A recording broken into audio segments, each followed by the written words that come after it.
వచ్చిందండి వయ్యారి.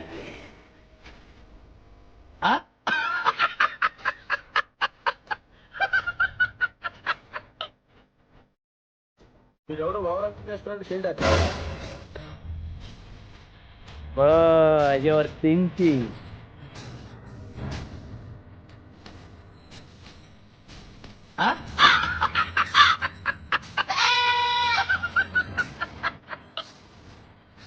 ఏంటక్క లడ్డూని అలానే చూస్తున్నావు?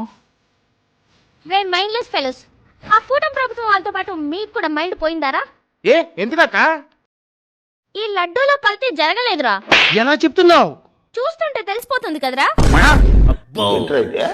అరే నీ అబ్బా తినలేదు, వాసన చూడలేదు, టేస్ట్ చేయలేదు, ఎలా తెలిసింది నీకు? ఇందులో కల్తీ జరిగిందో లేదో తెలియడానికి సిట్టు సిఐడీలు అవసరమారా? నాకు అన్నకు అలా చూడగానే తెలిసిపోతుంది. వాస్తవం చెప్పాలంటే దీనికి సిట్టు అవసరం లేదు, బిట్టు అవసరం లేదు, ఇంకోటి అవసరం లేదు. కంటి క్లియర్ కట్ గా కనపడతా ఉంది అసలు ఏమీ జరగలేదని. కంటి క్లియర్ కట్ గా కనపడతా ఉంది అసలు ఏమీ జరగలేదని. నువ్వు నిజంగా మా పెట్టెం కుక్కవక్క. అందుకే కదరా అన్న ఏరుకోరి మనకంట కట్టాడు.